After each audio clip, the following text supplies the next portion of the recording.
Thank you for tuning into my videos. To support the channel and unlock exclusive perks, you can join us on YouTube channel membership and Patreon. Follow the links in the video description below. Select your level of support and help keep the content coming. This channel exists because of the support we have from fans just like you. Thanks and enjoy the video.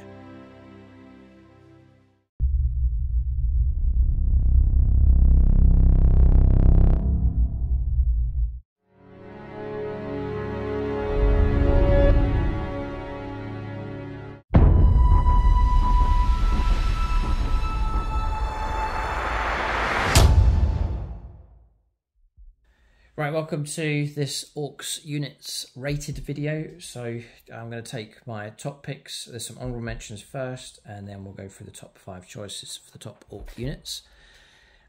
For discount 40k, check out Gaming Figures. Link for them in the video description below. If your order's big enough, you can get free postage with them. Also, deeper discounts available. And I'll leave a link for their Facebook page. If you're in the middle of England, Middlesbrough direction, they're based over in Redcar, and you can pop in and see them. A great store and also a great gaming area with them as well. So for the Orks, I've done a Codex review, which is all the units and stats and so on. As I've done 2 parts, all the data or all the detachments in part 1, and then in part 2 is all of the units. This is kind of a quicker format video, just getting to the higher rated units and getting stuck into them. So I'm going to go through some honourable mentions. There's a good few. I'll briefly go through these. These are good units that I haven't put into the top 5. And then we'll run through, starting with 5, working all the way up to the very top choice. Let us know what you think of my selection, what units should be in this list, shouldn't be in this list, what order they should be in. Do let us know in the comment section below. I've got some honourable mentions here in the form of Thraka. It's not in the top 5, but really good. Very solid choice. 2-up save, 10 wounds. 4+ invulnerable save. Is protected by Makari as well. It carries a 2-up invulnerable save. You can't reroll that saving throw, but 2-up's just going to block a lot of stuff. Plus, Thraka is going to be buried in amongst a unit of Meganobs as well. So there's going to be great protection when he's in amongst those also. And he attacks brilliantly in close combat. 6 attacks, name 2, strength 14, -3 and straight 4 damage. That's crazy. And the sweep ability as well, 12 attacks with damage 2. And then Prophet of the WAAAGH, he's given +1 to the hit roll and wound roll for those Meganobs that are near him. Critical hits on a 5+ as well instead of a 6 with him also. And you got the WAAAGH banner as well, which is granting lethal hits. I mean, he's brilliant on his buffs. Very, very solid unit choice and scary in close combat. So Thraka is certainly an honourable mention, potentially should be in the top 5. Def Killer Wartrike, for its speed, it's going to give the +1 to hit rolls to unit of bikers. It's going to move quickly around the table, 12-inch move, guaranteed 6-inch advance. So you've got a nice swift unit that can move around the table very effectively indeed. Can fight OK in close combat, bit of shooting available with it as well, but it's just the ability to move swiftly to occupy an area on the board, such as like a no man's land objective out on the flank somewhere, to move quickly onto that, engage in close combat and be pretty survivable if you're taking a nice lot of bikers to get through the bikes, like 3 wounds at a time. And so honourable mention here for the Def Killer Wartrike. Good sort of strategic tactical choice. The Rakatrak Squig Buggy, I think the most potential of this thing is if they work in packs of individual units, but like 2 or 3 of the same. If they start stacking up their abilities and start hunting a specific target, I think they're dangerous enough. So stat line there, but the Squig launchers, blast ignores cover and indirect fire. Brilliant range 36, D6 +6 shots. D6 +6, so between 7 and 12 attacks, plus blast. 5s to hit, but there's loads of shots. Strength 5, AP -1 and 2 damage. Bit of close combat ability of the sword blades. Strength 7, -1 and 2 damage, 4 attacks. And then the abilities then on top of that, the buzzer squigs in your shooting phase. After this model is shot, select on enemy unit, excluding monsters and vehicles. Hit by 1 or more of those attacks made with the squig launchers and roll a d6 and a 4+. To the end of your opponent's next turn, the enemy unit is hindered. Whilst a hindered unit is hindered, subtract 2 from their move. Advance and charge. Very, very disruptive ability. And imagine stacking this up with multiple Squig Buggies trying to target the same unit. We've also got a Squig Mine as well. Imagine multiple times you're trying to use this. Once per battle at the start of any phase, select one enemy unit within 3 inches or dice on a 4+, they take d6 mortal wounds. Imagine 2 or 3 attempts at doing that at the same target. So I think honourable mention here, it's a very quick unit, and then there's some pretty good rules going on here, and some nice long range indirect firepower ability as well. So that's the Squig Buggy. Mechs, to bury them in a unit, have them hang around the vehicle. Just a quite straightforward blessing from them with mechanic. At the end of your movement phase, you can select on friendly Orcs vehicle within 3 inches. So like a battle wagon or a Morkanaut, that vehicle regains D3 lost wounds. That's so valuable. And until the start of the next movement phase, each time making an attack, it's +1 to the hit roll on top of that as well. Just like straightforwards, but very, very, very helpful buff going on with the mech. Cheaper unit that you can just bury inside his squad of boys, for example. Boss Snickrot's in here because of his ability here with Cunning Infiltrator. So he goes with commandos, but he can then take that commando unit once per battle in movement phase. Instead of making normal move, this model's unit can remove it from the battlefield and set it up again anywhere on the battlefield more than 9 inches away. So remove and deep strike straight back in. Tactically a really good option with Boss Snickrot. So you know, the game's not always about smashing and destroying targets as much as the Orcs like to do that. Often it's about being able to maneuver yourself around the battlefield to grab objectives, fulfill secondaries and so on. And Snickrot can do that expertly with that ability. Squig Hog boys perhaps should be in the top 5 as well. They're a very good unit.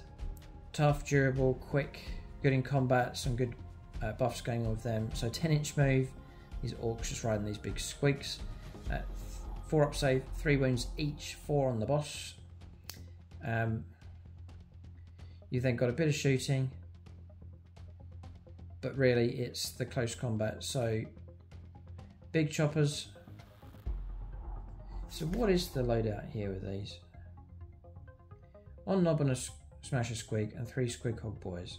2 knobs on Smasher Squigs and 6 Squig Hog boys. Okay, every knob takes a slugger, a big chopper and squig jaws, and every Squig Hog boy is equipped with saddle git, weapons and squig jaws. So the thing is, the squig jaws, the extra attacks that just come from the squigs themselves, that's really the impact of them, like an extra 3 attacks.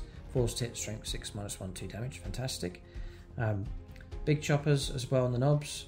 Anti-vehicle, anti-monster 4 up, 4 attacks, then 3, strength 6, -1, 2 damage. And then your sticker, 3 attacks, 3 hits, strength 5, -1 and 2 damage. And lance with these. And anti-monster and anti-vehicle 4+. So pretty good, getting stuck in, that's a good attacks. Now Wild Ride, you can ignore any or all modifiers to this unit's move characteristic and to advance and charge rolls made for this unit as well. Also, for every 4 models, you can take a Bomb Squig, which is your once per battle, when you end a normal move, you can select one enemy unit within 12, roll d6, on 2 up, you take d3 mortal wounds. Great, it's another extra little rule there. So Squig Hog boy is great. The Pain Boss, I put this one in for his buffs. So, you know, cheaper unit, not really taking him for fighting ability, but he can go with Beast Snagger boys. He'll then give them a 5+ feel no pain across the board, great. And then Sawbones, end of the movement phase, select one friendly Beast Snagger character model within 3 inches of this model. That regains 3 lost wounds, you restore wounds back on to that model. And you can carry Groldly with him as well, and you can restore D3 destroyed bodyguard models to that unit as well. It's just a real good buffs going on with the Pain Boss. Then the Weird Boy is another tactical choice, similar to Snickrot. It's the ability to do the jump. And at the end of your movement phase, once per turn, he has to go unit of boys, the Weird Boy unit from your army. It does roll dice. You can use this ability. If it does on a 1, you take d6 mortal wounds, ouch. But on a 2+, you can remove them from the battlefield and then immediately place them back on like a deep strike just over 9 inches away. And again, tactically so useful to have that. So some great choices there, but they haven't made it into the top 5. My top 5, influenced by units that I like, but also generally good units across the Codex. So at number 5, controversial perhaps, but I very much rate the Battle Wagon. I think it's a really good choice. I think it's about 160 odd points, Before that, you're getting a 10-inch move, very tough vehicle with a brilliant capacity of 22 Ork infantry models. Bearing in mind, jump packs and mega armor take 2 models slots. Guzkow Fracker can even fit in there. Great. It just gets better and better. There's so much stuff going on with Battle Wagon. Toughness 10, 3 up save, 6 up invulnerable save, 16 wounds to try and get through. It's got a really good OC as well, OC of 5. So it's off to a really good start on the stats. Potentially a firing deck there, or you can close it up with hard case. Add 2 to the bearer's toughness, so it suddenly goes to toughness 12, which is fantastic. But you don't get firing deck. I usually go for hard case because I'm running mega knobs with no shooting inside, so I don't need any open deck ability or firing deck ability.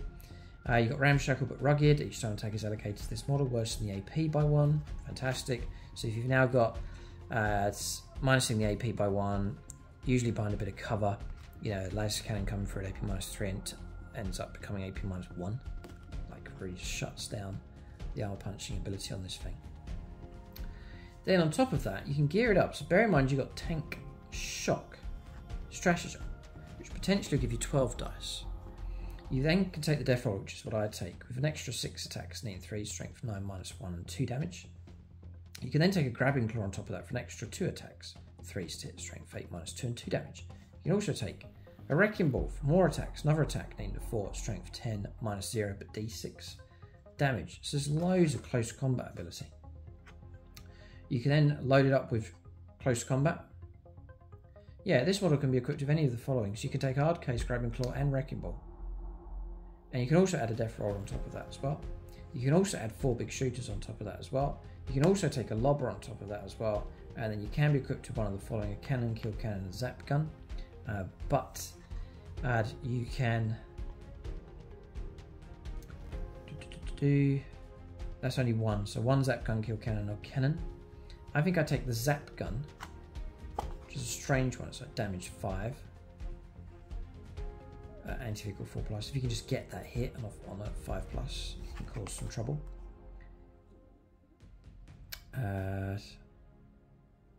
Yeah. It's just that you cut down your transport capacity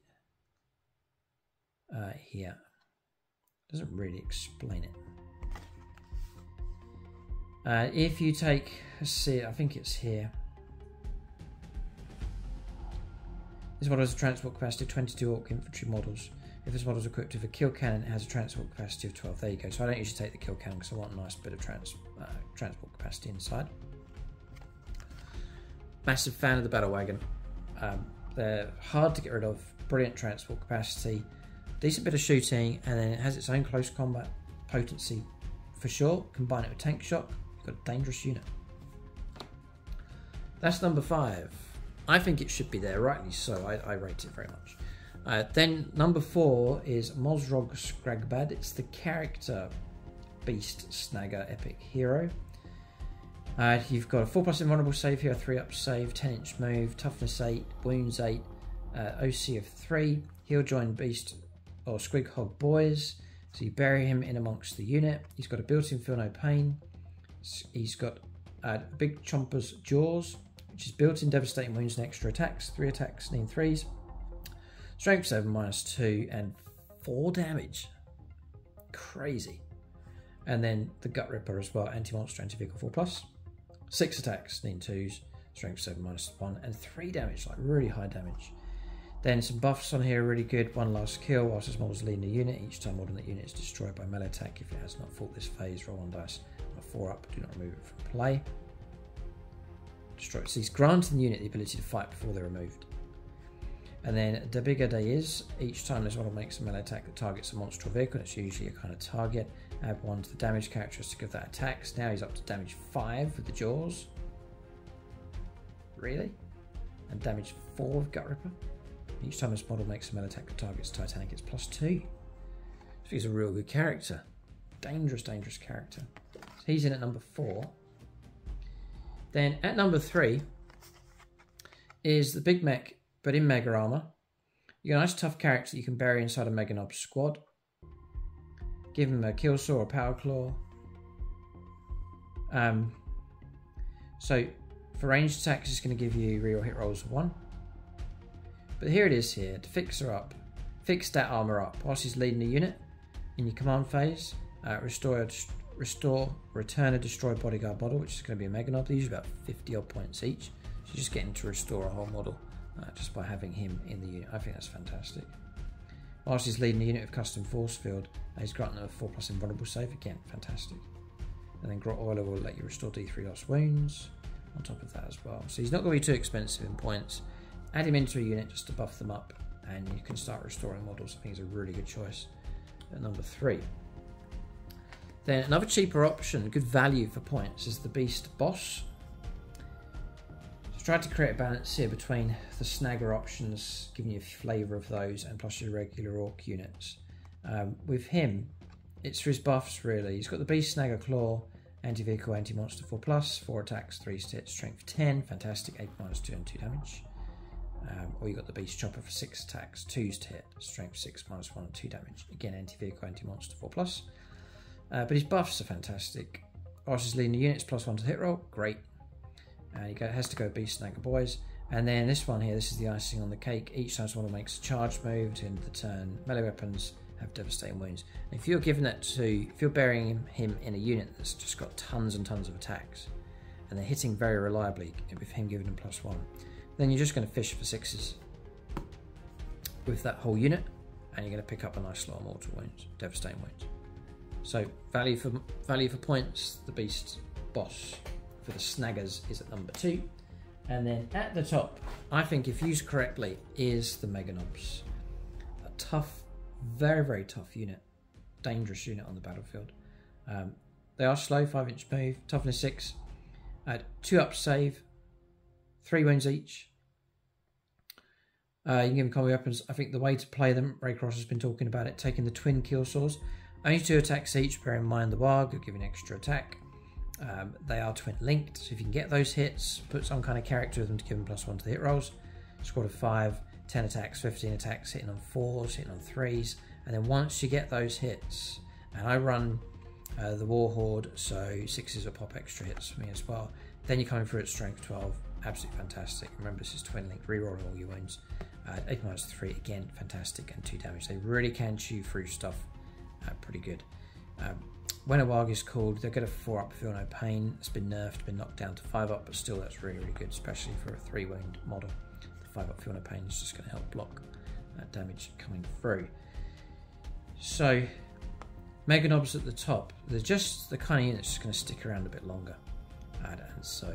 And plus their chewing ability, they'll chew through pretty much anything. The ability to reroll wounds, strength 12, -3 and 2 damage, means they're going to cause trouble for everything they touch, which is great to have if you're running Orcs. And put them in cover, yeah, they're going to be hard to root out and destroy. I've mentioned already the Big Mech. Stick a Big Mech in there and just start restoring models, just to really help you out as the game goes on with the Mega Nobs. So that's my top 5 Mega Nobs at the top. Then the Beast Boss for a cheap HQ choice to add in to Beast Snagger Boys. The Big Mech for restoring models, really good one. Mozrog Scragbad, it's excellent HQ choice, high damage coming in from him. And then for transporting across the board and a multi-function tough vehicle, it is the Ork Battle Wagon. Very much rate that for sure. And I've done some other honorable mentions as well. Let us know what you think the list should have been, add and take away. What units I haven't mentioned that should be, at least in the honorable mentions, or perhaps even in the top 5, let us know in the comment section below. If you're thinking of collecting Orks, it is good fun. Check out gamingfigures.com, link for them in the video description below. Keep a lookout for more videos on the channel. Thanks for watching. Tune in next time.